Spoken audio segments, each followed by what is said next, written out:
Question 1. Cost-benefit analysis shows that while immediate, forceful intervention might seem to offer a swift resolution to a perceived threat against a diplomatic agent in Alabama, a more nuanced approach is required. Considering the principles of diplomatic immunity and Alabama's role within the U.S. federal system, what is the most appropriate course of action for an individual or entity that becomes aware of a potential security threat to a foreign diplomat residing or operating within Alabama? Option A. Immediately ensure the diplomat's immediate safety and discreetly notify the U.S. Department of State's Office of Foreign Missions and relevant Alabama law enforcement agencies, offering full cooperation with their established protocols. Option B. Advise the diplomatic agent to leave Alabama immediately and cease all contact with them to avoid any potential entanglement. Option C. Directly detain the individual perceived as a threat to prevent any potential harm, without prior consultation with any authorities. Option D. Attempt to gather extensive evidence and confront the perceived threat directly to de-escalate the situation independently. Correct answer is A.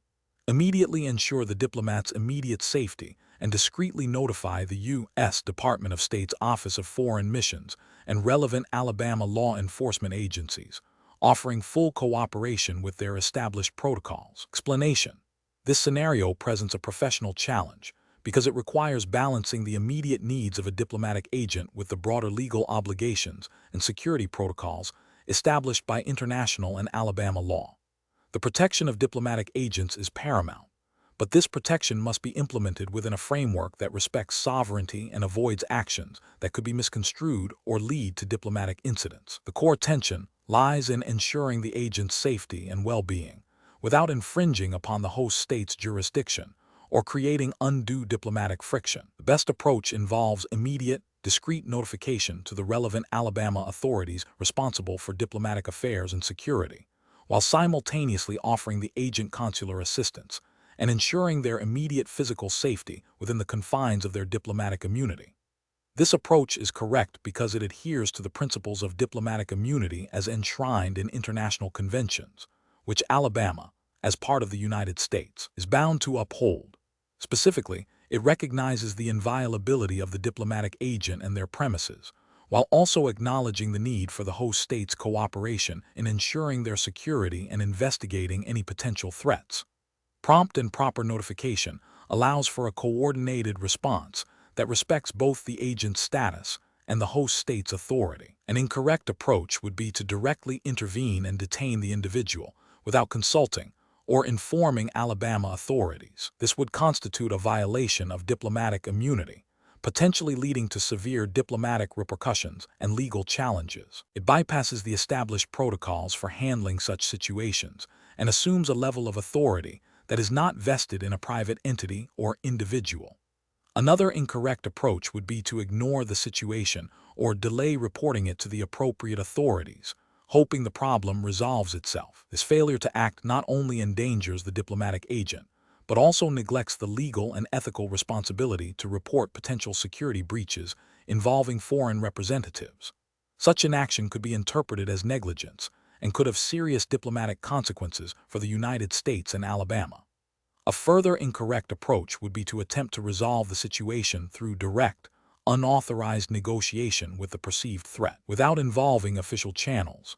This could escalate the situation, put the agent at further risk, and undermine the diplomatic process. It also fails to leverage the resources and expertise of the designated state and federal agencies responsible for diplomatic security.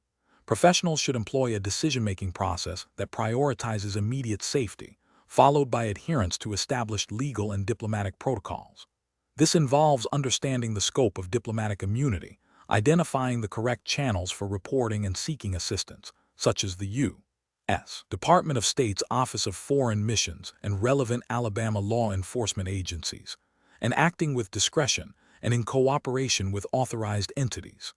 The guiding principle is to protect the diplomatic agent while upholding international law and maintaining positive diplomatic relations. Question 2. The assessment process reveals that a diplomat accredited to Alabama, while off-duty and not engaged in official duties, is accused of a serious violation of Alabama state law. The diplomat's sending state is concerned about potential diplomatic repercussions and seeks guidance on how to respond to the host state's request for cooperation in the investigation. Which of the following approaches best navigates this complex jurisdictional and legal challenge, considering the foundational principles of diplomatic law as applied in Alabama? Option A. Advise the diplomat to ignore the allegations and continue with their official duties as if no accusation had been made, assuming that diplomatic status inherently prevents any legal scrutiny. Option B. Initiate immediate consultation with the sending state's foreign ministry and legal counsel to review the specifics of the alleged violation, assess its relation to the diplomat's official functions, and determine the most appropriate course of action in accordance with the Vienna Convention on Diplomatic Relations, 1961, which may include considering a waiver of immunity for non-official acts.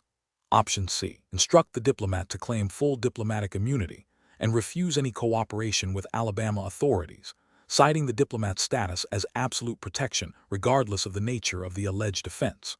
Option D. Directly contact the Alabama Attorney General's office to demand the immediate dismissal of all charges based solely on the diplomat's status, without providing any context or engaging in a review of the alleged offense. The correct answer is B. Initiate immediate consultation with the sending state's foreign ministry and legal counsel to review the specifics of the alleged violation, assess its relation to the diplomat's official functions, and determine the most appropriate course of action in accordance with the Vienna Convention on Diplomatic Relations, 1961, which may include considering a waiver of immunity for non-official acts. Explanation. The assessment process reveals a common challenge in diplomatic practice, navigating the tension between the functional necessity of diplomatic immunity and the imperative of upholding justice and accountability. This scenario is professionally challenging because it requires a diplomat to balance their personal legal protections with the broader principles of international law and the host state's sovereign rights. A misstep can lead to diplomatic incidents, damage international relations, and undermine the very foundations of diplomatic law. Careful judgment is required to ensure that the application of diplomatic immunity is consistent with its intended purpose and does not become a shield for egregious misconduct. The best approach involves a thorough understanding and strict adherence to the Vienna Convention on Diplomatic Relations, 1961, which serves as the primary source and foundation of diplomatic law in Alabama's context, as it is a universally ratified treaty incorporated into international practice and recognized by the United States. This approach prioritizes the diplomatic agent's obligation to respect the laws and regulations of the receiving state, while simultaneously leveraging the specific provisions of the Convention regarding immunity. It necessitates consulting with the sending state's foreign ministry and legal counsel to determine the appropriate course of action, which may include waiving immunity if the alleged offense is serious and not directly related to official duties, or facilitating the diplomatic agent's departure from the receiving state if waiver is not feasible or advisable. This aligns with Article 41 of the Vienna Convention, which mandates that diplomatic agents shall not interfere in the internal affairs of the receiving state and shall respect its laws and regulations, and Article 32, which outlines the process and implications of waiving immunity. An incorrect approach would be to assert absolute immunity without any consideration for the nature of the alleged offense or the potential impact on international relations. This fails to acknowledge the spirit of the Vienna Convention, which, while granting immunity, does not intend for it to be a license to disregard the laws of the host nation, particularly for acts outside the scope of official duties. Another incorrect approach would be to ignore the allegations entirely and refuse any cooperation with the host state's authorities. This directly contravenes the obligation under Article 41 to respect the laws and regulations of the receiving state and can escalate diplomatic tensions. Finally, an approach that involves pressuring the host state to drop the charges without proper consultation or justification, solely based on the diplomat's status, would be ethically and legally unsound, as it abuses the privilege of immunity and undermines the principle of sovereign equality. Professional reasoning in such situations should follow a structured decision-making process. First, ascertain the facts of the alleged offense and its relation to the diplomat's official functions. Second, consult the Vienna Convention on Diplomatic Relations, 1961, and any relevant bilateral agreements. Third, engage in urgent communication with the sending state's foreign ministry and legal advisors to determine the appropriate policy and legal strategy. Fourth, consider the gravity of the alleged offense and the potential consequences of different actions on diplomatic relations and the principles of international law. Finally, act in a manner that upholds the integrity of diplomatic relations while respecting the laws of the host state. Question 3. Which approach would be most appropriate for an Alabama state official to determine if an individual representing a foreign government within the state qualifies as a diplomatic agent under applicable law, considering the nuances of international recognition and formal designation? Option A. Assuming that any individual acting as a representative of a foreign government in Alabama automatically possesses the status of a diplomatic agent.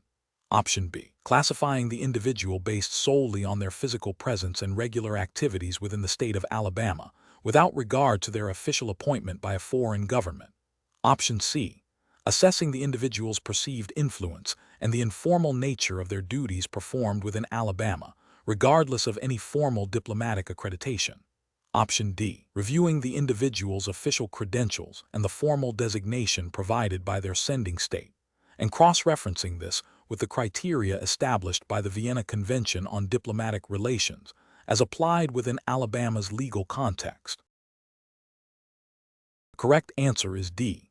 Reviewing the individual's official credentials and the formal designation provided by their sending state, and cross-referencing this with the criteria established by the Vienna Convention on Diplomatic Relations as applied within Alabama's legal context.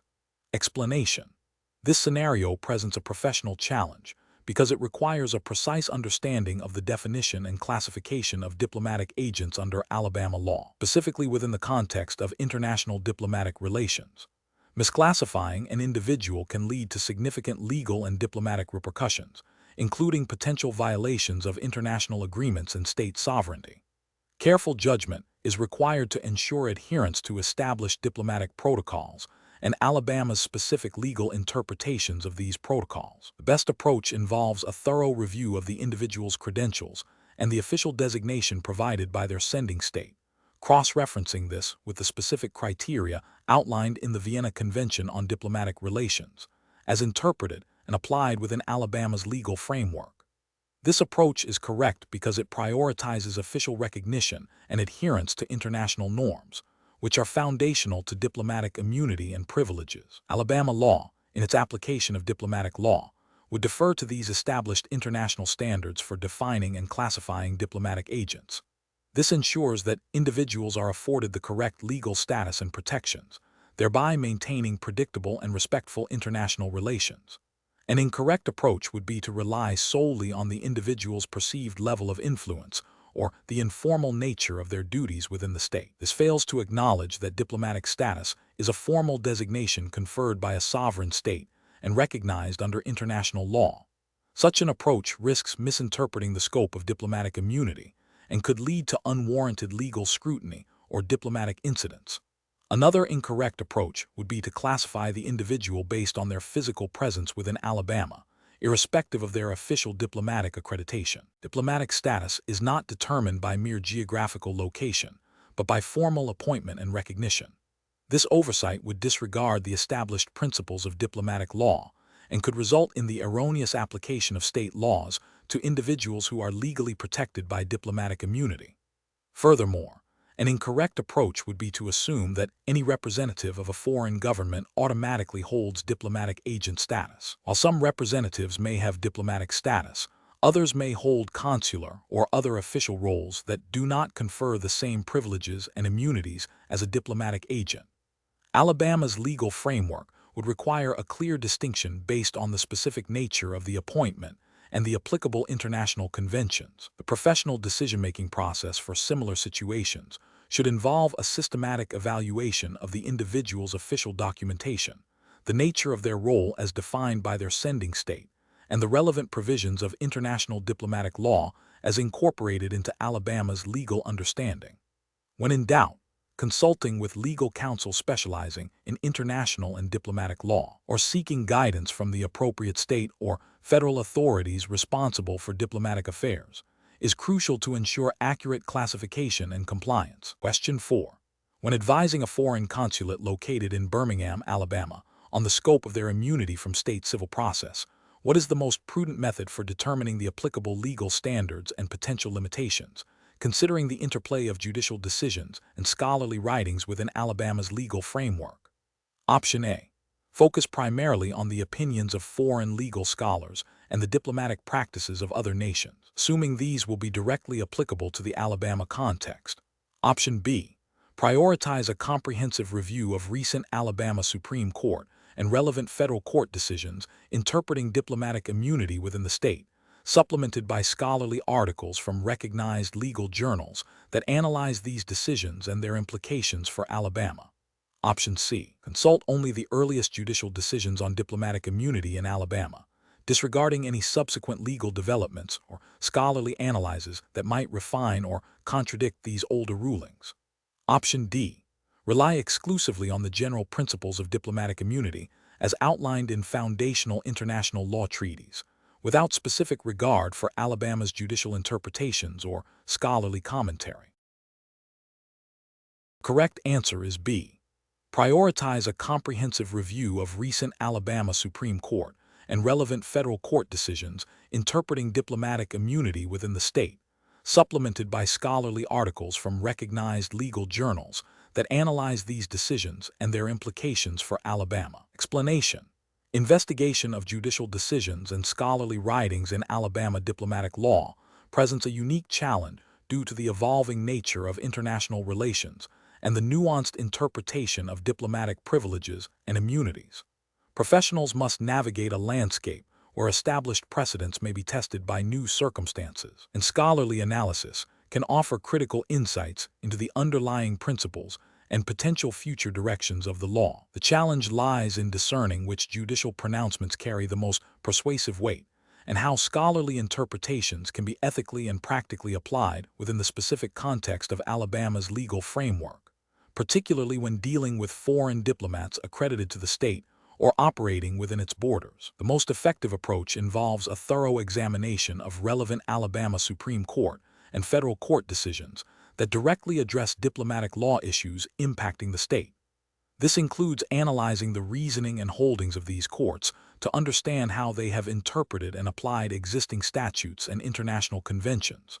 Furthermore, consulting scholarly articles from reputable legal journals that specifically analyze Alabama's diplomatic law or provide comparative insights into similar jurisdictions can offer valuable context and persuasive arguments. This approach is correct because it prioritizes binding legal authority within Alabama and leverages expert analysis to inform interpretation, ensuring that any legal strategy or advice is grounded in established law and well-reasoned scholarship, thereby upholding professional integrity and adherence to legal standards. An approach that relies solely on outdated judicial decisions, without considering subsequent legislative changes or more recent scholarly critiques, is professionally deficient. Such an approach risks misinterpreting the current state of the law and could lead to incorrect legal advice or actions, potentially violating diplomatic protocols and international agreements.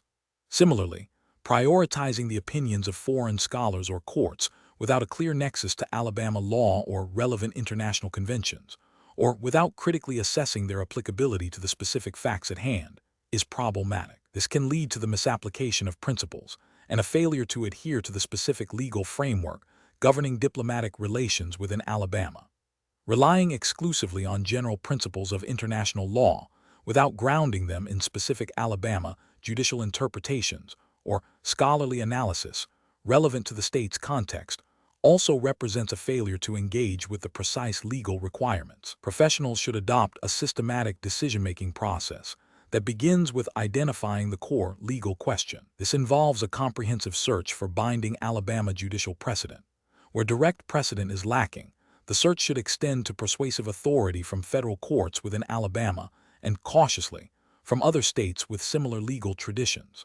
Concurrently, a critical review of scholarly literature should be undertaken, prioritizing analyses that engage with the specific legal issues and the Alabama context. The weight given to scholarly writings should be proportional to their rigor, relevance, and the reputation of the author and publication. This integrated approach ensures that legal advice and actions are both legally sound and ethically defensible within the specific jurisdiction of Alabama. Question 5. Assessment of how an Alabama state official should respond when presented with credible information suggesting a foreign diplomat accredited to the United States has engaged in conduct that may violate Alabama state law, considering the principles of diplomatic law. Option A. Attempt to resolve the matter informally with the diplomat's embassy without involving the U.S. Department of State. Option B. Immediately notify the U.S. Department of State's Office of Protocol to manage the situation through established diplomatic channels. Option C. Directly confront the diplomat and initiate a local law enforcement investigation without consulting federal authorities. Option D. Ignore the situation entirely, assuming diplomatic immunity precludes any state-level response. The correct answer is B. Immediately notify the U.S. Department of State's Office of Protocol to manage the situation through established diplomatic channels. Explanation. Scenario analysis. This scenario is professionally challenging because it requires balancing the sovereign immunity of a foreign diplomat with the need to address potential violations of Alabama law. The diplomat's status, protected by international conventions and federal law, creates a unique legal and diplomatic tightrope. Missteps can lead to international incidents, strained diplomatic relations, and potential reciprocal actions against Alabama's representatives abroad. Therefore, careful judgment, adherence to established protocols, and a nuanced understanding of jurisdiction are paramount. Correct approach analysis. The best professional practice involves immediately notifying the U.S. Department of State's Office of Protocol. This approach is correct because the Vienna Convention on Diplomatic Relations, as implemented through U.S. federal law, vests the Department of State with the primary responsibility for managing diplomatic relations and addressing issues involving foreign diplomats accredited to the United States.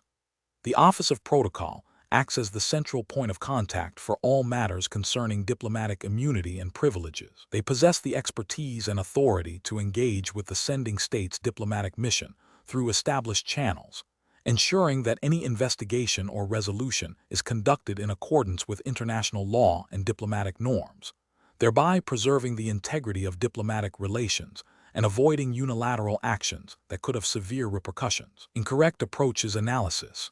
Directly confronting the diplomat or initiating a local law enforcement investigation without involving the Department of State is professionally unacceptable. Such actions would disregard the diplomat's sovereign immunity, which is a cornerstone of diplomatic law. This failure to respect established protocols could be interpreted as a violation of the Vienna Convention and U.S. federal law governing diplomatic relations, potentially leading to a diplomatic protest from the sending state and damaging bilateral relations. Attempting to resolve the matter through informal channels with the diplomat's embassy without consulting the U.S. Department of State is also professionally unacceptable. While informal communication can sometimes be useful, bypassing the designated federal authority for diplomatic matters undermines the structured framework established for managing such sensitive issues. It risks miscommunication, misinterpretation of diplomatic protocols, and could lead to an outcome that is not in alignment with U.S. foreign policy objectives or international legal obligations. Ignoring the situation entirely is professionally unacceptable. While diplomatic immunity provides protection, it does not grant a license to disregard all laws. Alabama authorities have a responsibility to address potential violations of state law. Ignoring the situation could embolden further misconduct and would fail to uphold the principles of law and order, even within the complex framework of diplomatic immunity. It also misses an opportunity to address the issue through appropriate diplomatic channels, which could lead to a resolution that respects both immunity and accountability. Professional reasoning. Professionals facing such a situation should first identify the diplomat's status and the relevant international and federal legal frameworks governing diplomatic immunity. The immediate next step should be to consult with legal counsel specializing in international or diplomatic law, or to refer the matter to the designated federal agency responsible for diplomatic affairs, in this case, the U.S. Department of State's Office of Protocol. This ensures that actions taken are legally sound, diplomatically appropriate, and aligned with national policy. A systematic approach involving clear communication with the appropriate authorities, thorough documentation, and adherence to established protocols is crucial for navigating the complexities of diplomatic law and maintaining effective international relations. Question 6. Benchmark analysis indicates that a foreign nation, with which Alabama maintains diplomatic relations, asserts that a particular practice concerning diplomatic immunity, not explicitly codified in a bilateral treaty, has become binding customary international law and expects adherence from all diplomatic missions, including Alabama's. What is the most appropriate course of action for the Alabama diplomat to take in response to this assertion? Option A. Immediately accept the foreign nation's assertion as binding customary international law to maintain positive diplomatic relations. Option B. Advise Alabama to comply with the asserted practice based solely on its consistent application within the foreign nation's borders. Option C. Inform the foreign nation that customary international law only applies if it is explicitly recognized by a treaty. Option D. Conduct independent research into state practice and opinio juris to ascertain if the asserted practice meets the established criteria for customary international law before responding. The correct answer is D.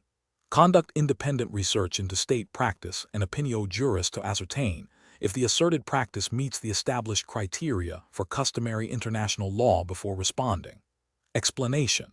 This scenario presents a professional challenge for a diplomat representing Alabama in a foreign nation due to the inherent ambiguity and evolving nature of customary international law. Diplomats must navigate situations where established treaties may not directly apply, requiring reliance on unwritten norms of state practice and opinio juris. The core difficulty lies in discerning whether a particular practice has risen to the level of binding customary international law, especially when faced with competing interpretations or nascent practices. Careful judgment is required to avoid misinterpreting state behavior or making commitments that could inadvertently bind Alabama or the United States in ways not intended or authorized. The best professional approach involves a thorough and nuanced analysis of state practice and opinio juris relevant to the specific issue at hand. This entails consulting a wide range of sources, including official statements, diplomatic correspondence, national legislation, judicial decisions of international and national courts, and the writings of respected international law scholars. The diplomat must critically assess whether a consistent and widespread practice exists among states, and crucially, whether states engage in that practice out of a sense of legal obligation, opinio juris. This meticulous evidence gathering and analytical process ensures that any assertion regarding customary international law is well-founded and aligns with established principles of international law, thereby upholding Alabama's diplomatic interests and the integrity of international legal obligations. An incorrect approach would be to rely solely on the pronouncements of the host country's government regarding what it considers to be customary international law, without independent verification. This fails to acknowledge that customary international law requires widespread and consistent state practice, not just the unilateral declaration of one state. Such an approach risks accepting a potentially biased or self-serving interpretation as binding, undermining the objective basis of international law and potentially leading to diplomatic missteps. Another professionally unacceptable approach would be to assume that any practice observed within the foreign nation, even if consistently followed, automatically constitutes customary international law applicable to Alabama. Customary international law is a global phenomenon, requiring evidence of broad acceptance and legal conviction across a significant number of states, not merely adherence within a single jurisdiction. This approach ignores the essential element of opinio juris and the requirement for general, as opposed to particular state practice. A further flawed approach would be to dismiss the possibility of customary international law applying simply because no specific treaty addresses the matter. While treaties are a primary source of international law, customary international law is a distinct and equally valid source. Ignoring its potential application based on the absence of a treaty would be a failure to fully engage with the established framework of international legal obligations, and could lead to an incomplete or inaccurate understanding of legal realities. Professionals should employ a decision-making framework that prioritizes rigorous research, objective analysis, and consultation with legal experts when dealing with customary international law. This involves 1. Identifying the specific issue and potential areas of customary international law. 2. Conducting comprehensive research into state practice and opinio juris from diverse and credible sources. 3. critically evaluating the evidence to determine if the criteria for customary international law are met. 4. Consulting with legal advisors and senior diplomatic officials to ensure a well-informed and legally sound position. 5. Acting with caution and precision, avoiding definitive pronouncements on customary international law without robust justification. Question 7. The evaluation methodology shows that an international trade agreement is being finalized by the U.S. Department of State, which is expected to significantly impact Alabama's agricultural exports. A senior advisor to the governor of Alabama is tasked with assessing the state's role and potential actions. Which of the following represents the most appropriate course of action for the advisor to ensure Alabama's interests are considered while respecting federal authority over treaties? Option A. Advise the governor to issue a formal statement of objection to the agreement, asserting Alabama's right to independently negotiate terms affecting its exports, and to explore direct communication channels with the foreign nation involved. Option B. Recommend that Alabama begin drafting its own bilateral trade agreements with countries that are signatories to the federal agreement, focusing on agricultural provisions that benefit the state. Option C. Advise the governor to take no action, as international trade agreements are exclusively within the purview of the federal government, and any state involvement would be inappropriate and legally unsound. Option D. Proactively engage with the U.S. Department of State to understand the specifics of the agreement, its potential impact on Alabama's agricultural sector, and to communicate the state's concerns and priorities for inclusion or consideration within the federal negotiation framework. The correct answer is D. Proactively engage with the U.S. Department of State to understand the specifics of the agreement, its potential impact on Alabama's agricultural sector, and to communicate the state's concerns and priorities for inclusion or consideration within the federal negotiation framework. Explanation. The evaluation methodology shows that navigating the complexities of international agreements within the context of Alabama's diplomatic engagement requires a nuanced understanding of both federal authority and state interests.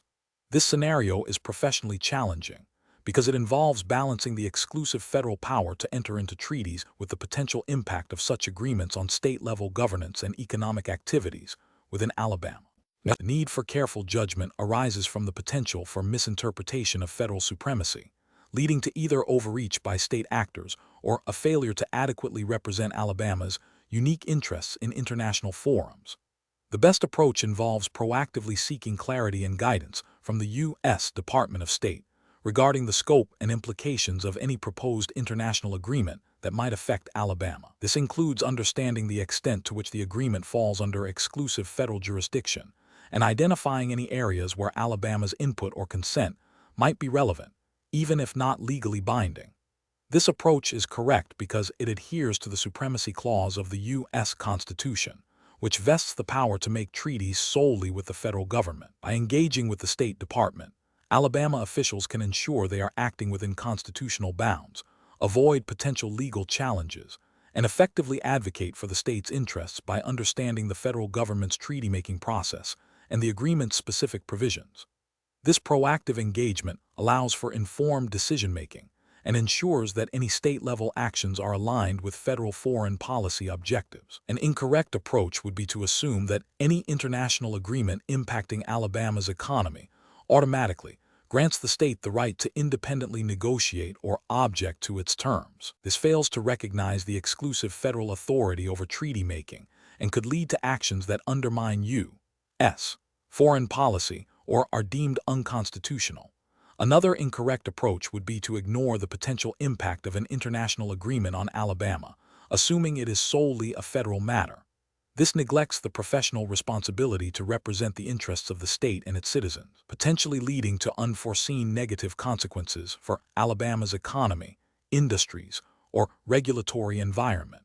Finally, attempting to circumvent federal authority by directly engaging with foreign entities on matters that constitute international agreements would be a significant regulatory and ethical failure, violating established principles of U.S. foreign relations law. Professionals should employ a decision-making framework that prioritizes understanding the constitutional division of powers regarding international agreements. This involves first identifying the nature of the international engagement and determining whether it constitutes a treaty or other form of international agreement subject to federal authority.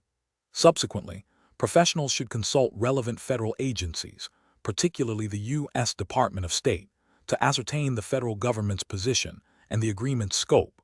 If the agreement has potential implications for Alabama, the next step is to seek clarification on how state interests can be effectively communicated and considered within the federal treaty-making process, ensuring compliance with U.S. law and diplomatic protocols. Question 8. Process analysis reveals that an accredited diplomat stationed in Alabama has been involved in a minor traffic infraction. While Alabama has no specific statute directly mirroring the Vienna Convention on Diplomatic Relations concerning the extent of diplomatic immunity from state traffic laws, what is the most appropriate legal framework for determining the diplomat's liability and the procedural steps to be followed under Alabama law? Option A. Conclude that the absence of specific Alabama legislation renders the diplomat fully subject to Alabama traffic laws and penalties without any consideration of international diplomatic immunity. Option B. Prioritize the principle of Alabama state sovereignty over any potential international obligations and apply Alabama traffic laws without regard to diplomatic status. Option C. Assume that any international law not explicitly enacted by the Alabama legislature is automatically inapplicable within the state, and proceed as if the diplomat were a private citizen. Option D. Analyze Alabama's existing statutes for any general provisions that might incorporate or defer to international legal principles, and in their absence, consult established principles of international law recognized by the United States concerning diplomatic immunity. The correct answer is D. Analyze Alabama's existing statutes for any general provisions that might incorporate or defer to international legal principles, and in their absence, consult established principles of international law recognized by the United States concerning diplomatic immunity. Explanation. Scenario analysis. This scenario presents a professional challenge due to the inherent tension between a state's sovereign legislative power and its obligations under international law, particularly when those obligations are not explicitly codified in domestic statutes. Diplomats operate within a complex legal framework where adherence to international norms, even if not directly legislated, is crucial for maintaining international relations and upholding Alabama's standing. The challenge lies in interpreting and applying international law in the absence of clear, direct Alabama legislation, requiring a nuanced understanding of legal principles and diplomatic practice. Correct approach analysis. The best professional practice involves a thorough examination of Alabama's existing statutes for any provisions that might implicitly or explicitly incorporate or defer to international law, and in the absence of such direct provisions, to consult established principles of international law as recognized by the United States, and by extension, its constituent states. This approach prioritizes a comprehensive understanding of the legal landscape, acknowledging that international law can influence domestic legal interpretation and application even without explicit legislative adoption. It recognizes that Alabama, as part of the United States, is bound by treaties and customary international law to which the U.S. is a party, and that diplomatic immunity is a cornerstone of international relations governed by such principles. Incorrect approaches analysis. One incorrect approach would be to solely rely on the absence of specific Alabama legislation to disregard international law concerning diplomatic immunity. This fails to acknowledge that international law, particularly customary international law and ratified treaties, can have direct effect or influence domestic legal interpretation. Another incorrect approach would be to assume that any international law not explicitly enacted by the Alabama legislature is inapplicable within the state. This overlooks the supremacy clause of the U.S. Constitution, which generally makes valid federal treaties and international agreements the supreme law of the land, binding on states. A further incorrect approach would be to prioritize state sovereignty over international obligations without a clear legal basis within Alabama law or U.S. federal law for doing so in the context of diplomatic immunity. This demonstrates a misunderstanding of how international law interacts with domestic legal systems and the obligations of states within the federal union. Professional reasoning. Professionals in this situation should adopt a hierarchical approach to legal analysis. First, they must identify any Alabama statutes or regulations that directly address the matter, If none exist, they should then consider federal U.S. law, including treaties ratified by the U.S. that pertain to diplomatic relations and immunity. Finally, in the absence of specific state or federal legislative guidance, they should refer to well-established principles of customary international law, recognizing that these principles often inform and shape domestic legal interpretations, especially in areas like diplomatic relations where international comity and cooperation are paramount. This systematic approach ensures that all relevant legal sources are considered, leading to a more robust and legally sound conclusion. Question 9. Process analysis reveals that a foreign nation wishes to establish a representative office in Alabama to facilitate trade and provide services to its citizens residing in the southeastern United States. Considering the established framework for diplomatic relations under U.S. federal law, which of the following best describes the appropriate type of mission and its likely jurisdiction for this purpose? Option A. A cultural center, solely focused on promoting arts and education without any consular functions. Option B.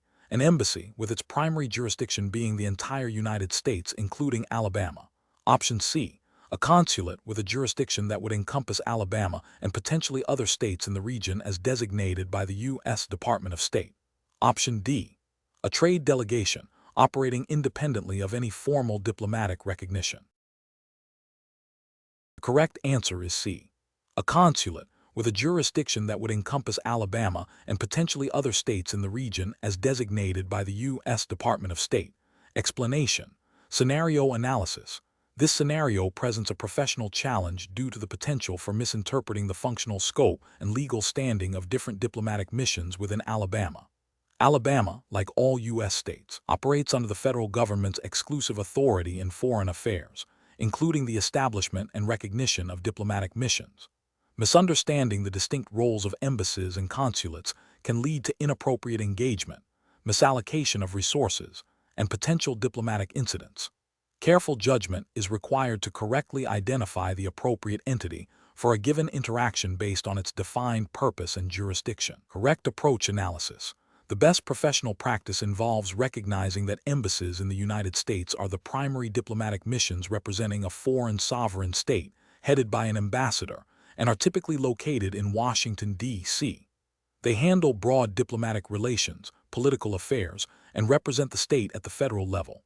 Consulates, on the other hand, are subordinate to the embassy and are established in various cities across the U.S., including potentially within Alabama, to handle more localized consular functions such as issuing visas, assisting citizens of the sending state, and promoting trade and cultural ties within their consular district. Therefore, understanding that a request concerning trade promotion within Alabama would fall under the purview of a consulate, if one is designated for that region, is the correct approach. This aligns with the Vienna Convention on Diplomatic Relations and the Vienna Convention on Consular Relations, which delineate these distinct functions and jurisdictions. Incorrect approaches analysis. Engaging with a foreign entity in Alabama that is not officially recognized as a diplomatic or consular mission by the U.S. Department of State would be a significant regulatory failure. Such an entity would lack the legal standing and immunities afforded to recognize diplomatic missions, and any interaction could be misconstrued or lead to unauthorized dealings.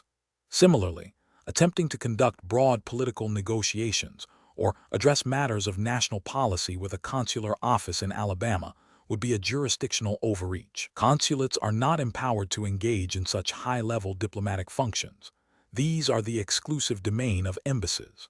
Finally, assuming that any foreign representation within Alabama automatically possesses the full diplomatic authority of an embassy would be a fundamental misunderstanding of the hierarchical structure and functional division of diplomatic missions. Professional reasoning. Professionals should approach interactions with foreign entities by first verifying their official status and the scope of their mandate through recognized channels, such as the U.S. Department of State's list of diplomatic and consular establishments. Understanding the distinction between the broad national-level functions of an embassy and the localized, service-oriented functions of a consulate is paramount. When faced with a request, professionals should consider whether it pertains to national policy or broad diplomatic relations, likely an embassy's domain, typically in D.C., or to specific services, trade promotion within a defined region, or citizen assistance, more likely a consulate's domain. This systematic approach ensures compliance with U.S. foreign relations law and avoids missteps that could have diplomatic repercussions. Question 10. Stakeholder feedback indicates a potential shortfall in the Alabama diplomatic mission's budget for the termination of its operations. The total calculated severance pay and accrued leave entitlements for the departing staff, based on their contracts and Alabama state employment law, amount to $350,000. The mission's allocated termination budget for staff compensation is $300,000. Assuming the mission must fully honor all staff entitlements, what is the minimum additional funding required to meet these obligations without compromising other operational needs or violating financial regulations? Option A, $300,000. Option B, $50,000. Option C, $350,000. Option D, $0. The correct answer is B, $50,000. Explanation: scenario analysis. This scenario is professionally challenging because it requires the Alabama diplomatic mission's administrative officer to balance the immediate financial needs of departing staff with the strict adherence to the Vienna Convention on Diplomatic Relations, 1961, and relevant Alabama state laws concerning the disposition of official property. Misinterpreting or misapplying the financial provisions related to the termination of a mission can lead to significant financial penalties, diplomatic disputes, and reputational damage for the mission and the state of Alabama. Careful judgment is required to ensure all financial obligations are met accurately and within the established legal framework. Correct approach analysis. The best professional practice involves a meticulous calculation of the total severance pay and entitlements due to the departing staff, factoring in their years of service, contractual obligations, and any applicable Alabama state employment laws. This calculation must then be compared against the mission's allocated termination budget.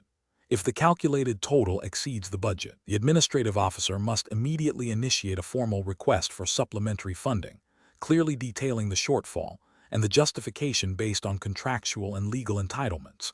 This approach is correct because it prioritizes fulfilling all legal and contractual obligations to the staff, which is paramount under diplomatic law and employment regulations. The Vienna Convention, while not directly detailing severance pay calculation, mandates respect for the rights and entitlements of diplomatic agents. Furthermore, Alabama state employment laws would govern the specifics of severance and final pay. Proactively seeking additional funds before making payments ensures that the mission does not incur debt or breach its financial commitments, thereby upholding its integrity and compliance. Incorrect approaches analysis.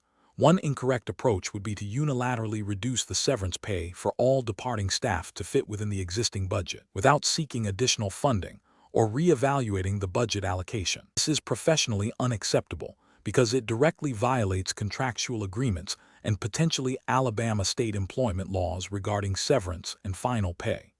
It also breaches the spirit of diplomatic relations by failing to honor the entitlements of personnel serving the mission. Another incorrect approach would be to prioritize paying certain staff members in full, while deferring or reducing payments for others based on administrative convenience or perceived importance. This is ethically and legally flawed as it creates an inequitable distribution of entitlements and likely violates the principle of equal treatment under employment law. Such an action could lead to legal challenges and diplomatic complaints. A third incorrect approach would be to use funds allocated for other operational expenses of the mission to cover the severance pay shortfall without proper authorization.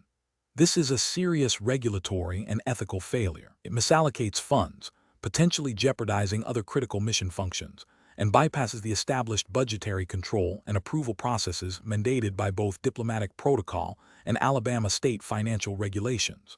Professional reasoning. Professionals in this situation should employ a structured decision-making process. First, they must thoroughly understand all contractual obligations and relevant legal frameworks, Vienna Convention, Alabama employment law.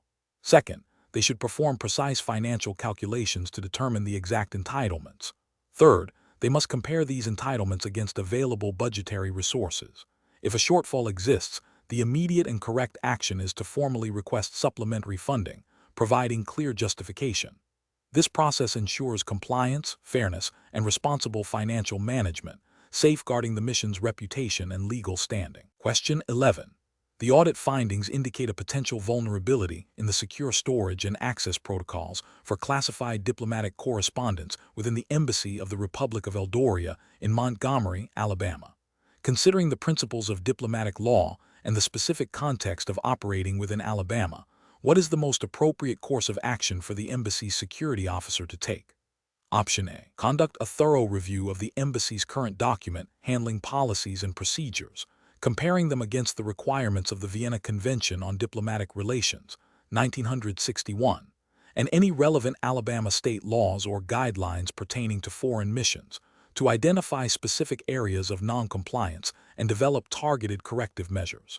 Option B. Focus solely on addressing the most critical security breaches highlighted in the audit report, assuming that minor issues can be resolved through informal internal discussions among staff.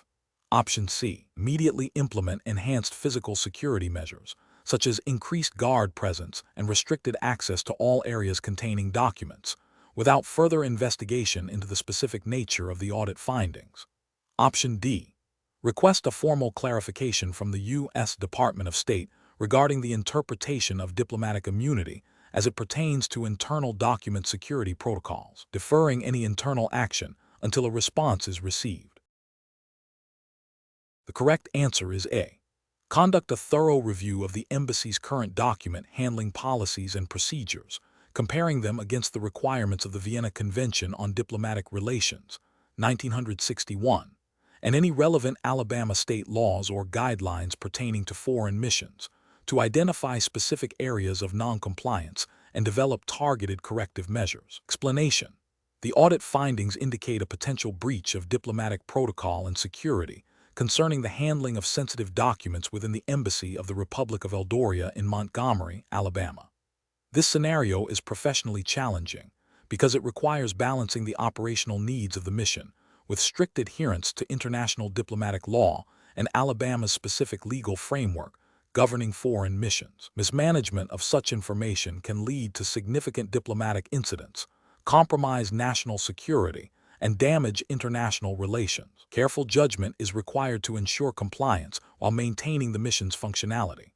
The best approach involves a comprehensive review of the embassy's internal security protocols for document handling, cross-referencing them with the Vienna Convention on Diplomatic Relations, 1961, and any applicable Alabama statutes or regulations concerning foreign diplomatic entities. This includes assessing the physical security of document storage, access controls, digital security measures, and the procedures for declassification or destruction of sensitive materials.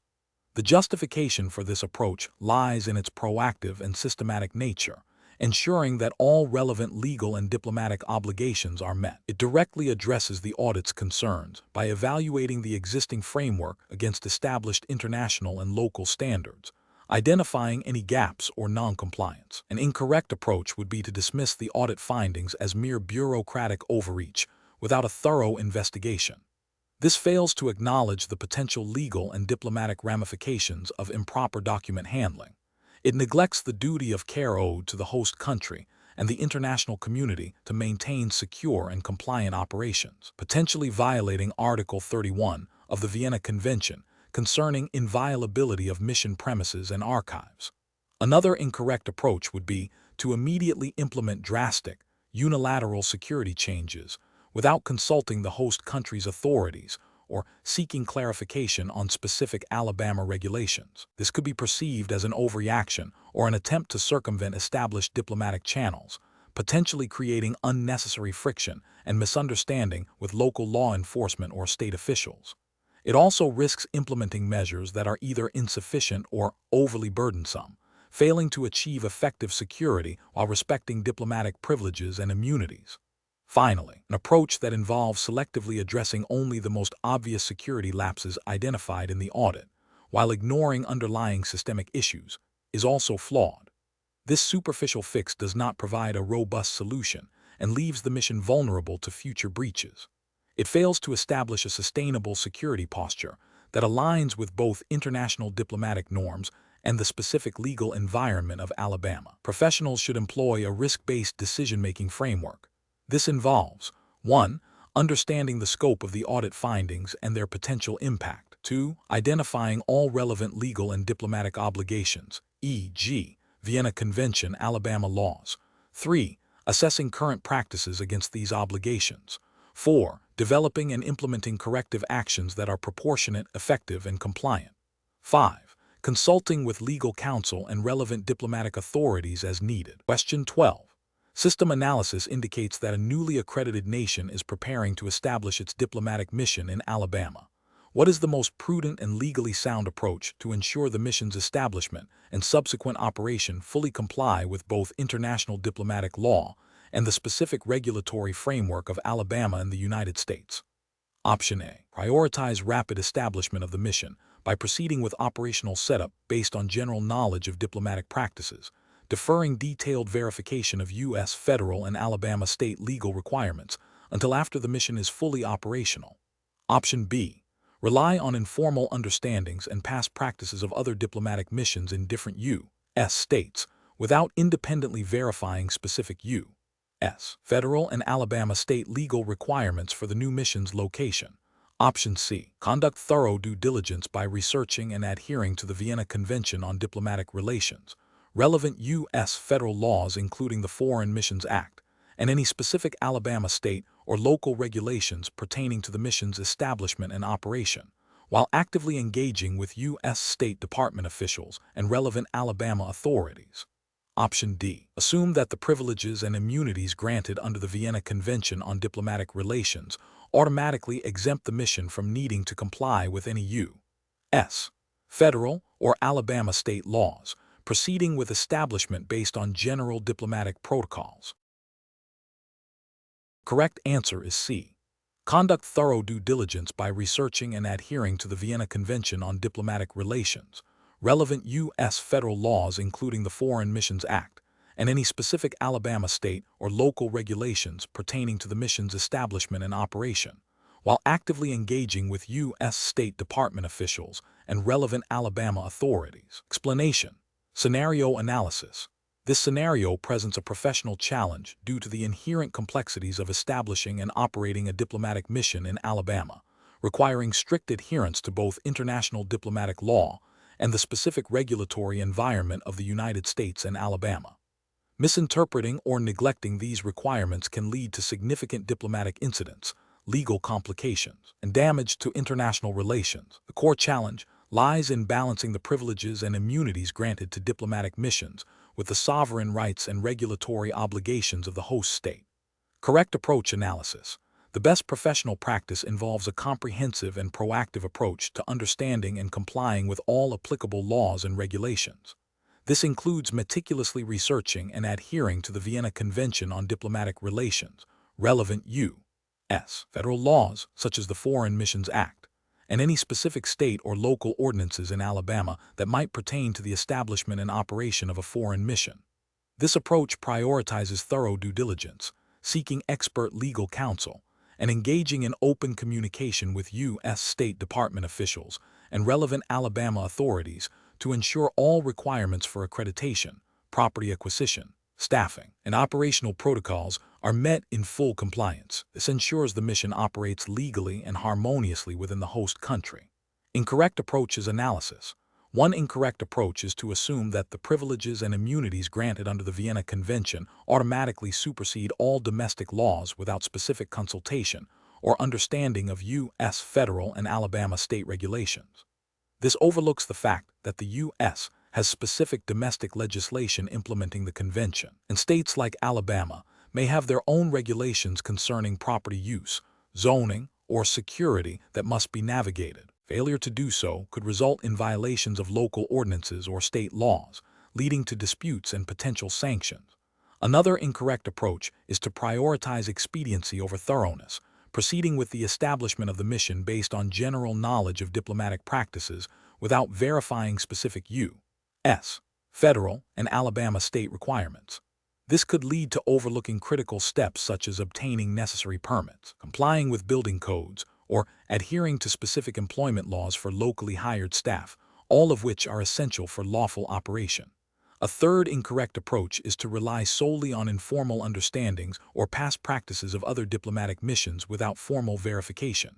Diplomatic law and domestic regulations can evolve, and specific requirements for Alabama might differ from those in other U.S. states or countries. This can result in operating in a manner that is technically non-compliant, even if it was previously tolerated or overlooked. Professional reasoning.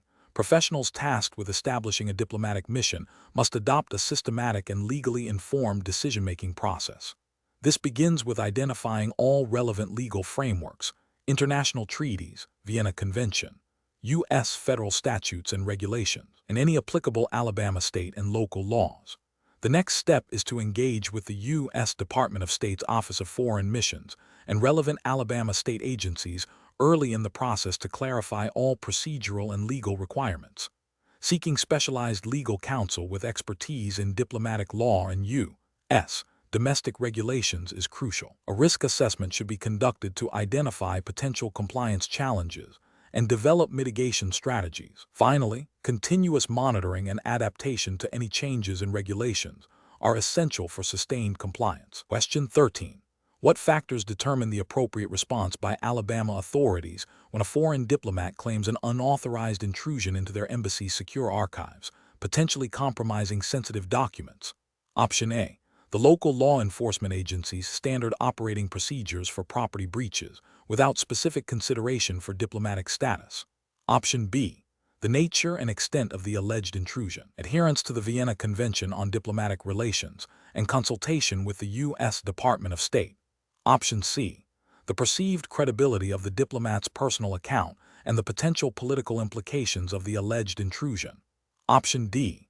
The immediate perceived threat to national security posed by the alleged intrusion, irrespective of diplomatic protocols. The correct answer is B. The nature and extent of the alleged intrusion, adherence to the Vienna Convention on Diplomatic Relations, and consultation with the U.S. Department of State. Explanation. This scenario presents a professional challenge due to the inherent tension between national sovereignty and the absolute inviolability of diplomatic premises, as enshrined in international law and reflected in Alabama's adherence to these principles. A diplomat's claim, even if seemingly unusual, must be assessed against established legal frameworks, requiring careful judgment to avoid both diplomatic incidents and breaches of international obligations.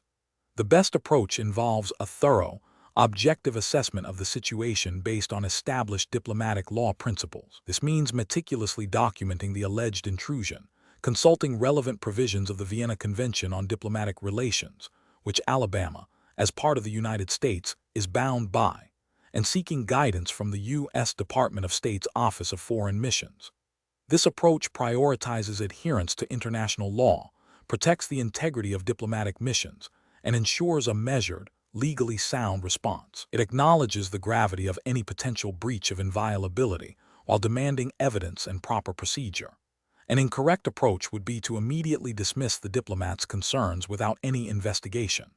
This fails to uphold the principle of inviolability, potentially leading to a serious diplomatic dispute and a violation of international commitments. It demonstrates a lack of respect for diplomatic immunity and the established protocols governing international relations. Another incorrect approach would be to take immediate, unilateral enforcement action based solely on the diplomat's assertion, without verification or consultation with the appropriate federal authorities. This could lead to an overreaction, potentially violating the sovereignty of the diplomatic mission and creating an international incident. It bypasses the established channels for addressing such matters and risks escalating a situation unnecessarily. A further incorrect approach would be to ignore the diplomat's concerns entirely, assuming they are unfounded without any due diligence. This not only neglects the potential seriousness of a breach of diplomatic premises, but also signals a disregard for diplomatic relations and the host country's obligations under international law. It can damage Alabama's reputation and its relationship with the federal government and the international community. Professionals should employ a decision-making process that begins with understanding the foundational principles of diplomatic law, specifically the inviolability of mission premises. This involves recognizing the absolute nature of this protection and the stringent requirements for any potential waiver or exception. The process should then move to information gathering, objective fact-finding, and consultation with legal counsel and relevant governmental bodies. A tiered approach to response, starting with verification and escalating only as necessary and in accordance with established protocols, is crucial for navigating such sensitive situations effectively and ethically. Question 14. The control framework reveals that a diplomatic agent stationed in Alabama is considering purchasing a residential property within the state. Given the potential complexities of property law and the agent's diplomatic status, what is the most prudent course of action to ensure compliance with both international diplomatic law and Alabama's domestic regulations? Option A. Proceed with the property purchase, relying on the general understanding that diplomatic immunity exempts them from all local laws, including property acquisition regulations. Option B. Directly contact the Alabama Secretary of State's office for an informal opinion on the legality of the property purchase without involving their sending state or legal counsel. Option C. Seek formal guidance from their sending state's foreign ministry and engage local legal counsel in Alabama specializing in property law to navigate the acquisition process. Option D. Obtain informal advice from fellow diplomatic colleagues in Alabama regarding property acquisition and proceed based on their collective experience. The correct answer is C. Seek formal guidance from their sending state's foreign ministry and engage local legal counsel in Alabama specializing in property law to navigate the acquisition process. Explanation. The control framework reveals a scenario where a diplomatic agent in Alabama faces a potential conflict between their official duties and personal interests, specifically concerning the acquisition of property. This situation is professionally challenging because it requires a nuanced understanding of diplomatic immunity, the principles of international law governing diplomatic relations, and the specific legal landscape of Alabama. The agent must navigate the complexities of property law in Alabama while adhering to their obligations under the Vienna Convention on Diplomatic Relations, 1961. Careful judgment is required to ensure that actions do not compromise their diplomatic status, violate host state laws, or breach international diplomatic norms. The best professional approach involves seeking clear, authoritative guidance from their sending state's foreign ministry and consulting with legal counsel specializing in international and Alabama property law. This approach is correct because it prioritizes adherence to both international diplomatic law and the domestic laws of the host state. Article 31 of the Vienna Convention on Diplomatic Relations, 1961, grants diplomatic agents immunity from the jurisdiction of the receiving state, but this immunity is not absolute and can be waived. Furthermore, while diplomatic agents are generally exempt from local laws concerning their person, they are not entirely absolved from respecting the laws of the receiving state, particularly in private matters like property acquisition, where their actions could have significant legal and reputational consequences. Engaging with their sending state ensures compliance with their government's directives and diplomatic protocols, while seeking local legal counsel guarantees an understanding of Alabama's specific property laws and any potential limitations or requirements for foreign nationals or individuals with diplomatic status. This dual consultation ensures a legally sound and diplomatically appropriate course of action. An incorrect approach would be to assume that diplomatic immunity automatically permits the acquisition of property without any regard for Alabama state law. This fails to recognize that, while immunity protects against jurisdiction, it does not grant a license to disregard local laws, especially in private commercial or property transactions. Such an assumption could lead to legal disputes within Alabama, potentially requiring the sending state to waive immunity or face diplomatic repercussions. Another incorrect approach would be to proceed with the property acquisition based solely on informal advice from colleagues or a superficial understanding of diplomatic privileges. This lacks the rigor of seeking official guidance and expert legal counsel, leaving the agent vulnerable to unforeseen legal complications and potential breaches of diplomatic protocol. It also ignores the ethical imperative for diplomatic agents to act as responsible members of the host society, respecting its laws and customs. Professional decision-making in such situations should involve a systematic process. First, identify the potential legal and diplomatic implications of the proposed action. Second, consult the relevant international conventions and the sending state's internal regulations. Third, seek expert legal advice from both international law specialists and local counsel in the host jurisdiction, Alabama. And fourth, Act only after obtaining clear, documented guidance that ensures compliance with all applicable laws and diplomatic norms. Question 15. Process analysis reveals a situation where a foreign diplomat accredited to Alabama is alleged to have committed a serious traffic violation while driving a vehicle registered to their diplomatic mission. Considering Alabama's adherence to international diplomatic law, what is the most appropriate initial course of action for Alabama authorities to take? Option A. Consult the Vienna Convention on Diplomatic Relations and relevant Alabama statutes to determine if the alleged violation occurred in the diplomat's official capacity or as a private act, and then liaise with the U.S. Department of State for guidance. Option B. Contact the diplomat's embassy directly to demand an explanation and immediate payment of fines without involving the U.S. Department of State.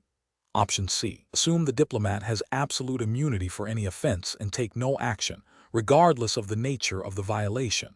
Option D. Immediately issue a traffic citation and pursue legal action against the diplomat as if they were a private citizen. The correct answer is A. Consult the Vienna Convention on Diplomatic Relations and relevant Alabama statutes to determine if the alleged violation occurred in the diplomat's official capacity or as a private act, and then liaise with the U.S. Department of State for guidance. Explanation. Scenario analysis. This scenario is professionally challenging because it involves balancing the legal obligations of a host nation with the established principles of diplomatic immunity, as codified in international agreements and recognized by Alabama law. Misinterpreting or misapplying these immunities can lead to significant diplomatic incidents, damage international relations, and result in legal repercussions for the individuals involved and the state. Careful judgment is required to distinguish between acts performed in an official capacity, which are generally immune, and private acts, which may not be. Correct approach analysis. The best professional practice involves a thorough review of the Vienna Convention on Diplomatic Relations, 1961, as incorporated into Alabama's understanding of international law and any relevant Alabama statutes or case law concerning diplomatic immunity. This approach requires identifying whether the alleged offense was committed by the diplomat in their official capacity or as a private individual. If the act was official, then immunity from jurisdiction would likely apply. If the act was private, the diplomat might still possess certain immunities, but the scope would be narrower, potentially allowing for civil or even criminal proceedings under specific circumstances outlined by the convention and Alabama law. This meticulous examination ensures adherence to established international norms and domestic legal frameworks governing diplomatic relations. Incorrect approach is analysis. One incorrect approach would be to immediately assume full immunity for any act committed by a diplomat, regardless of its nature. This fails to recognize that diplomatic immunity is not absolute and does not shield diplomats from accountability for private acts that violate the laws of the host state, particularly when such acts are serious or persistent. This approach disregards the principle of reciprocity and the potential for abuse of diplomatic privileges. Another incorrect approach would be to disregard diplomatic immunity entirely and proceed with prosecution as if the individual were a private citizen. This would be a direct violation of international law and Alabama's obligations under treaties, potentially leading to severe diplomatic repercussions, including the expulsion of Alabama's consular staff from the diplomat's home country and a breakdown in diplomatic relations. A further incorrect approach would be to rely solely on informal communication with the diplomat's embassy without consulting the relevant legal frameworks. While communication is important, it should be informed by a clear understanding of the legal basis for immunity and the host country's rights and obligations. This informal approach risks misinterpretations and can lead to either an overreach or an underestimation of the applicable immunities. Professional reasoning. Professionals in Alabama dealing with such situations should first consult the Vienna Convention on Diplomatic Relations and any Alabama-specific legislation or judicial interpretations that clarify the application of diplomatic immunity. They must then carefully assess the nature of the alleged offense, whether it was committed in an official capacity or as a private act. If the act appears to be official, the appropriate course is to consult with the U.S. Department of State, which is responsible for managing diplomatic relations and can advise on the invocation of immunity. If the act is private, a nuanced approach is required, potentially involving communication with the sending state's mission through the State Department to determine the appropriate course of action, which might include waiving immunity by the sending state or pursuing limited legal avenues as permitted by international and domestic law. Question 16. The monitoring system demonstrates unusual activity near the perimeter of a foreign consulate located in Montgomery, Alabama, raising concerns about potential illicit operations. What is the most appropriate immediate course of action for Alabama state officials to take to address this situation while respecting diplomatic privileges? Option A. Immediately contact the U.S. Department of State's Office of Protocol for guidance and to report the observed activity. Option B. Initiate a discreet surveillance operation by local Alabama law enforcement around the consulate's perimeter. Option C. Issue a formal notification to the consulate's ambassador expressing concerns about the unusual activity. Option D. Directly approach the consulate's security personnel to inquire about the observed activity. The correct answer is A. Immediately contact the U.S. Department of State's Office of Protocol for guidance and to report the observed activity. Explanation. The monitoring system demonstrates a potential breach of diplomatic privileges concerning the inviolability of diplomatic premises in Alabama. This scenario is professionally challenging because it requires a nuanced understanding of international law as applied within the specific context of Alabama, balancing national security concerns with the fundamental rights afforded to diplomatic missions. Misinterpreting these privileges can lead to significant diplomatic incidents, strained international relations, and potential legal repercussions. The best professional approach involves immediate consultation with the U.S. Department of State's Office of Protocol. This office is the designated authority for interpreting and applying the Vienna Convention on Diplomatic Relations, 1961, and relevant U.S. federal laws and regulations that govern diplomatic privileges and immunities within the United States, including Alabama. This approach is correct because it ensures that any action taken is in accordance with established diplomatic protocols and U.S. federal law, which supersedes state law in matters of foreign relations. The Office of Protocol can provide definitive guidance on whether the observed activity constitutes a violation and advise on the appropriate diplomatic and legal responses, thereby safeguarding diplomatic relations and upholding international legal obligations.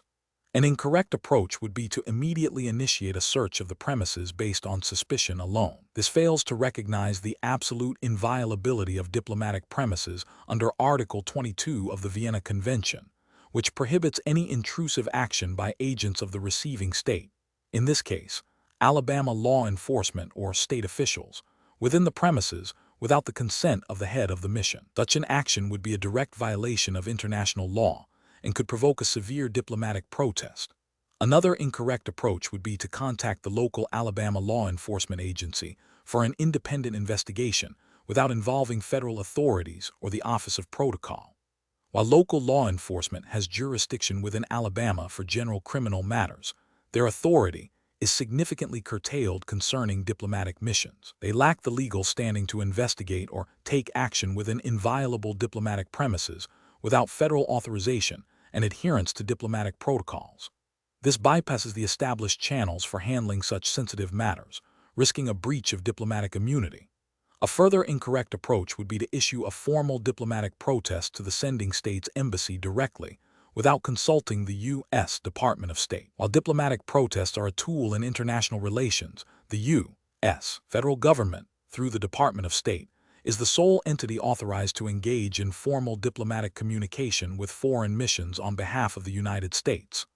Unauthorized protests by state-level entities can undermine U.S. foreign policy and create confusion and discord in diplomatic interactions. The professional decision-making process for similar situations should begin with identifying the potential involvement of diplomatic privileges and immunities. The next step is to immediately cease any actions that could be construed as a violation and to seek guidance from the designated federal authority, which in the U.S. is the Department of State. This ensures that all responses are legally sound, diplomatically appropriate, and aligned with U.S. foreign policy objectives. Question 17. Market research demonstrates a growing interest from several foreign nations in establishing consular presence or engaging with state-level entities in Alabama for trade and cultural exchange purposes. A newly appointed diplomat from a friendly nation, who has been officially accredited by the U.S. Department of State, arrives in Alabama to begin their duties. A local Alabama official, unaware of the specific federal protocols for diplomat accreditation, considers initiating direct communication with the diplomat to discuss potential state-level trade initiatives and to welcome them to Alabama on behalf of the state government, independent of any federal guidance. What is the most appropriate course of action for the Alabama official in this situation, considering Alabama's role within the U.S. federal system and international diplomatic norms? Option A. Issue a public statement welcoming the diplomat to Alabama and outlining the state's expectations for their role in fostering trade, without consulting federal authorities. Option B. Inform the U.S. Department of State of the diplomat's arrival and intended activities in Alabama, and await federal guidance on appropriate engagement protocols, while refraining from direct, independent communication regarding accreditation or official state-level reception. Option C. Directly contact the diplomat to arrange a formal state welcome ceremony and discuss potential trade agreements, emphasizing Alabama's eagerness to foster bilateral relations independently. Option D. Advise the diplomat that their presence and activities in Alabama are subject to state approval and require a separate state-level accreditation process. Correct answer is B. Inform the U.S. Department of State of the diplomat's arrival and intended activities in Alabama, and await federal guidance on appropriate engagement protocols, while refraining from direct, independent communication regarding accreditation or official state-level reception. Explanation. This scenario presents a professional challenge due to the delicate balance between national sovereignty and international diplomatic norms, particularly concerning the accreditation of foreign representatives. Alabama, as a state within the United States, operates under federal law and international agreements governing diplomatic relations. The appointment and accreditation of diplomats are primarily federal matters, not within the purview of individual states. Misunderstanding or overstepping these boundaries can lead to diplomatic incidents, strained international relations, and potential violations of U.S. foreign policy. Careful judgment is required to ensure actions align with established federal and international protocols. The correct approach involves recognizing that the authority to appoint and accredit diplomats to the United States rests with the federal government, specifically the Department of State. Any communication or engagement regarding the accreditation of a foreign diplomat in Alabama must be channeled through the appropriate federal authorities. This ensures compliance with the Vienna Convention on Diplomatic Relations and U.S. federal law, which govern diplomatic immunity and accreditation. By deferring to federal jurisdiction, the state upholds the established international framework and avoids actions that could undermine U.S. foreign policy or create diplomatic complications. An incorrect approach would be to directly engage with the foreign mission or its representatives regarding accreditation, without involving the U.S. Department of State. This bypasses the established federal process and demonstrates a lack of understanding of diplomatic protocols. Such an action could be interpreted as an attempt by a subnational entity to conduct foreign relations, which is constitutionally reserved for the federal government. This failure to adhere to federal authority and international norms could lead to confusion, diplomatic protest, and a weakening of the U.S. position in international affairs. Another incorrect approach would be to unilaterally decide on the terms or validity of a diplomat's accreditation within Alabama. Diplomatic status and privileges are determined by the receiving state, the U.S. federal government, through established procedures, not by individual states. Attempting to impose state-level conditions or approvals on a diplomat's accreditation would be a direct violation of federal law and international agreements, potentially jeopardizing the diplomat's status and creating significant diplomatic friction. A further incorrect approach would be to ignore the diplomat's presence or accreditation altogether, treating them as a private citizen. While states have jurisdiction over their internal affairs, the presence of accredited foreign diplomats falls under federal jurisdiction and international law. Ignoring their status would be a failure to acknowledge established diplomatic protocols and could lead to unintended consequences, including potential diplomatic grievances from the sending country and a disregard for the principles of international relations. The professional reasoning process for such situations should begin with identifying the nature of the issue. Is it a matter of state or federal/international concern? In matters of diplomatic accreditation, the clear delineation of authority points to federal jurisdiction. Professionals should then consult relevant federal statutes, U.S. Department of State guidelines, and international conventions, like the Vienna Convention on Diplomatic Relations, to understand the proper procedures. When in doubt, seeking guidance from legal counsel specializing in international or administrative law, or directly from the U.S. Department of State, is crucial. The guiding principle is to always operate within the established legal and diplomatic framework, respecting the division of powers between federal and state governments, and adhering to international obligations. Question 18. Governance review demonstrates that a foreign diplomat accredited to Alabama has allegedly been involved in a serious traffic violation resulting in significant property damage. What is the most appropriate course of action for local authorities in Alabama to take regarding the diplomat's immunity? Option A. Attempt to resolve the matter informally with the diplomat directly without involving official diplomatic channels.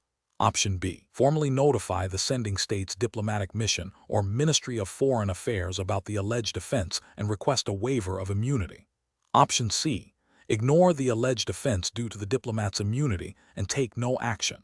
Option D. Proceed with the immediate arrest and prosecution of the diplomat, disregarding their diplomatic status. The correct answer is B. Formally notify the sending state's diplomatic mission or Ministry of Foreign Affairs about the alleged offense and request a waiver of immunity. Explanation. Scenario analysis. This scenario presents a professional challenge due to the inherent tension between upholding the principles of diplomatic immunity, as enshrined in international law and recognized by Alabama's legal framework, and ensuring accountability for potential misconduct. The diplomat's status creates a complex legal and ethical landscape, where standard law enforcement or judicial processes may be inapplicable, requiring careful consideration of established diplomatic protocols and the specific provisions of the Vienna Convention on Diplomatic Relations, which Alabama would adhere to in its interpretation and application of diplomatic immunity. Correct approach analysis. The most appropriate approach involves formally notifying the sending state's diplomatic mission or Ministry of Foreign Affairs about the alleged offense and requesting the waiver of immunity. This aligns directly with the established procedures for addressing alleged criminal acts by diplomats. The Vienna Convention on Diplomatic Relations, to which the United States, and by extension, Alabama, is a party, outlines that a diplomat enjoys immunity from criminal jurisdiction of the receiving state. However, this immunity is not absolute and can be waived by the sending state. The proper channel for initiating such a waiver request is through diplomatic channels, typically via the State Department in the U.S. context, which then communicates with the sending state. This process respects the sovereign rights of the sending state while providing a mechanism for potential accountability. Incorrect approach is analysis. One incorrect approach would be to proceed with a direct arrest and prosecution of the diplomat without first engaging diplomatic channels. This directly violates the principle of diplomatic immunity as established by the Vienna Convention. Alabama courts and law enforcement are bound by these international obligations, and attempting to exercise jurisdiction over a diplomat without a waiver would be legally impermissible and could lead to significant diplomatic repercussions. Another incorrect approach would be to ignore the alleged offense due to the diplomat's status. While immunity exists, it is not a license to commit crimes. Failing to report or address the alleged offense through the proper diplomatic channels abdicates responsibility and undermines the integrity of both diplomatic relations and the rule of law. It also fails to provide a pathway for the sending state to address potential misconduct by its representatives. A third incorrect approach would be to attempt to resolve the matter informally with the diplomat directly, outside of official channels. This bypasses the established legal and diplomatic framework for handling such situations. It lacks the necessary formality and transparency, could be misconstrued, and does not provide a proper record or mechanism for accountability, potentially leading to further complications or accusations of impropriety. Professional reasoning. Professionals facing such a situation must first identify the individual's diplomatic status. If diplomatic immunity is confirmed, the primary professional obligation is to adhere to the established international and domestic legal frameworks governing diplomatic relations.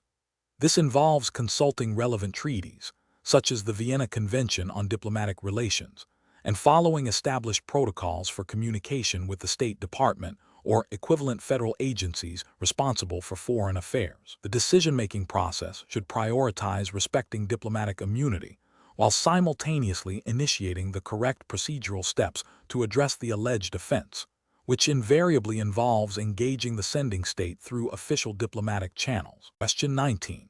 Process analysis reveals a dispute arising in Alabama involving an alleged breach of contract by a representative of an international organization headquartered in the state. The organization claims its representative, acting in an official capacity, is shielded from Alabama state court jurisdiction due to diplomatic immunity. What is the most appropriate legal approach for an Alabama court to determine the extent of this immunity? Option A. Assume the representative is automatically immune from all legal proceedings in Alabama state courts due to their affiliation with an international organization, irrespective of the nature of the alleged breach.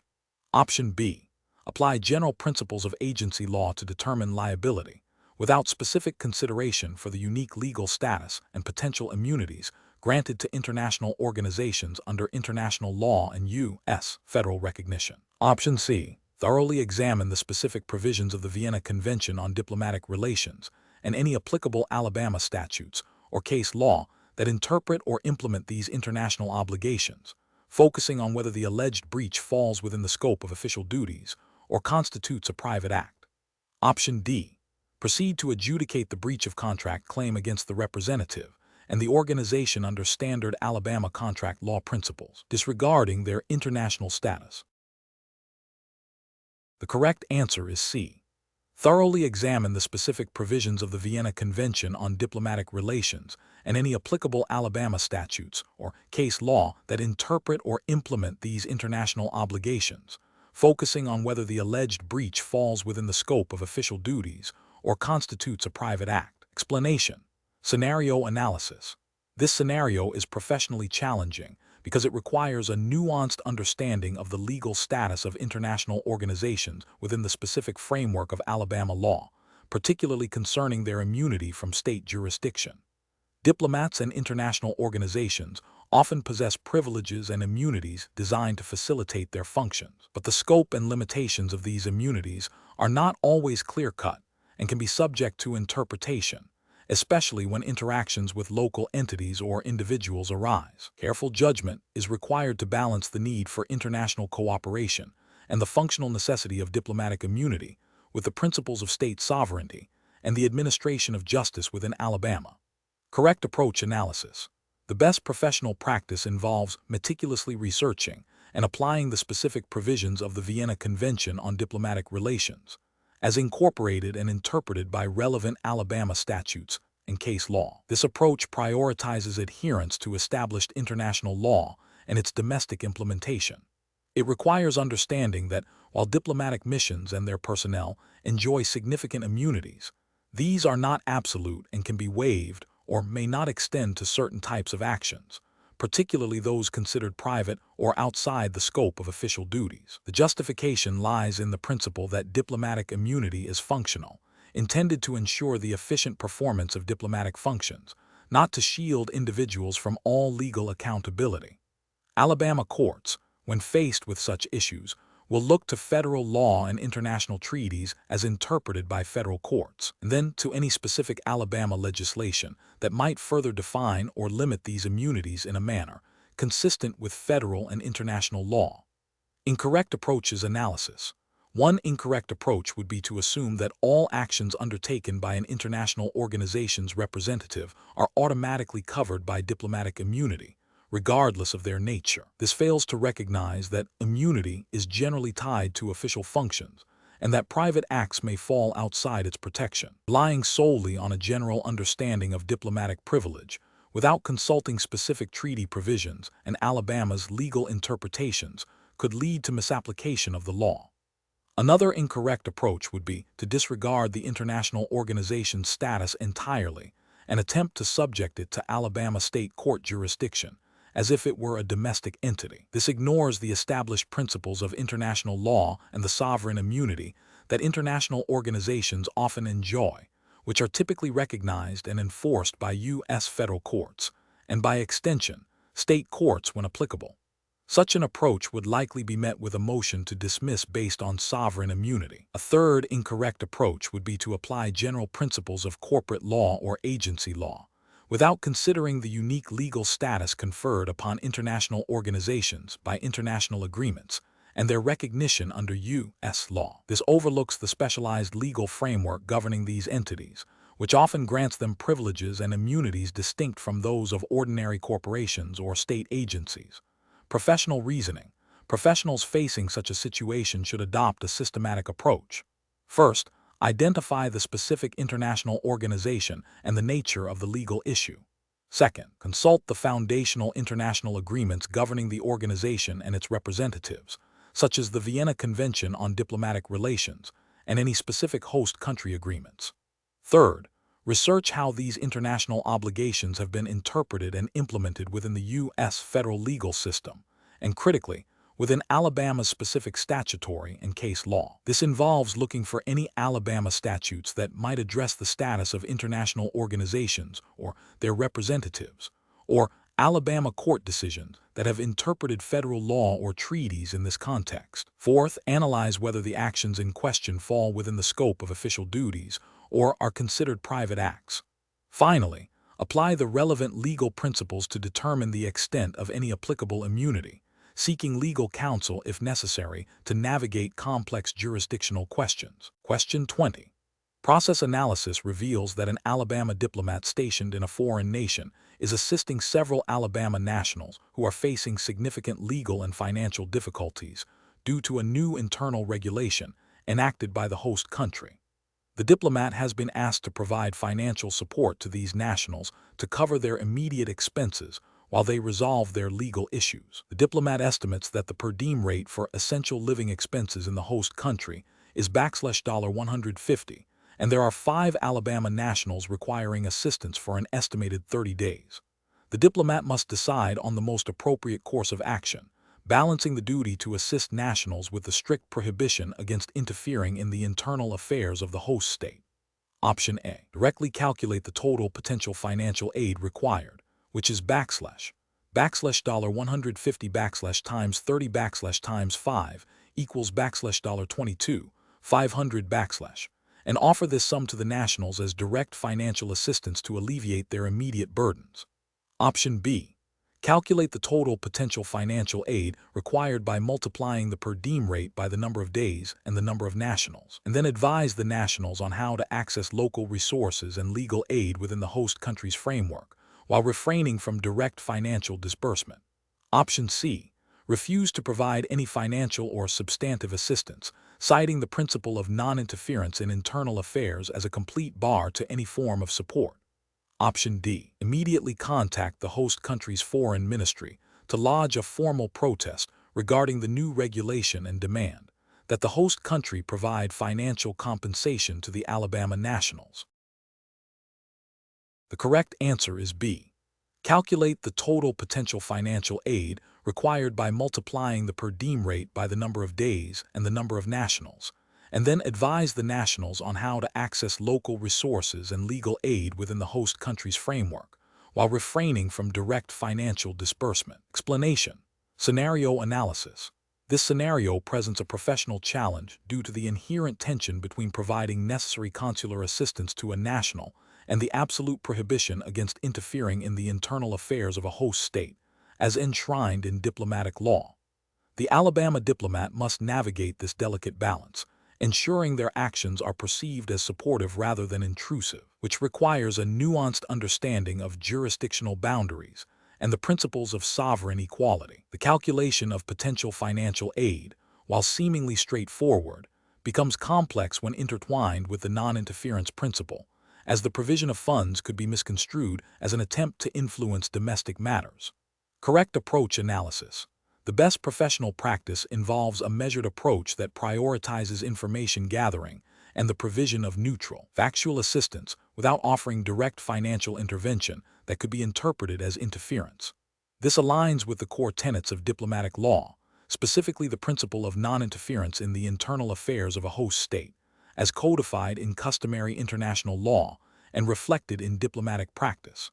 The diplomat's role is to facilitate communication and provide guidance on available resources within the host country's legal framework, rather than to directly fund or influence internal processes. The calculation of potential financial aid, /text maximum aid equals /text per diem rate, times text days of need times text number of nationals is a tool for understanding the scope of potential support, but its direct application without careful consideration of the non-interference principle would be inappropriate. The correct approach focuses on the diplomat's duty to assist their nationals within the bounds of diplomatic protocol and international law, which means advising on, rather than directly providing, financial solutions that could impinge on the host state's sovereignty. Incorrect approaches analysis. One incorrect approach involves directly calculating and offering financial assistance based on a predetermined per diem rate and the number of nationals affected. This fails to acknowledge that direct financial provision, especially in a situation involving potential legal disputes or internal policy matters within the host country, could be interpreted as an attempt to influence the outcome of those internal affairs. Such an action would violate the principle of non-interference, potentially leading to diplomatic protests and strained relations. Another incorrect approach is to refuse any form of assistance, citing the non-interference principle without further exploration. While non-interference is paramount, diplomatic law also implies a duty of care and assistance to nationals abroad. A complete refusal, without attempting to understand the situation and explore permissible avenues of support, would be a dereliction of duty and could lead to negative consequences for the affected nationals. A third incorrect approach is to engage in extensive advocacy with local authorities on behalf of the nationals, using the threat of diplomatic intervention or public statements. This crosses the line from assistance to undue pressure, directly interfering with the host state's judicial or administrative processes and violating the principle of non-interference. Professional reasoning. Professionals should adopt a framework that begins with a thorough understanding of the situation and the specific needs of their nationals. This understanding must then be filtered through the lens of diplomatic law, particularly the principle of non-interference. The diplomat should identify all permissible avenues of assistance, which typically include providing information on local legal aid, facilitating communication with local counsel, and offering guidance on navigating the host country systems. Financial assistance should only be considered as a last resort, and even then, it must be structured in a way that avoids any appearance of interference, perhaps through indirect channels or in strict accordance with pre-approved consular protocols that have been mutually understood with the host state. The calculation of potential financial needs serves as an internal assessment tool to gauge the scale of the problem, not as a direct offer of funds.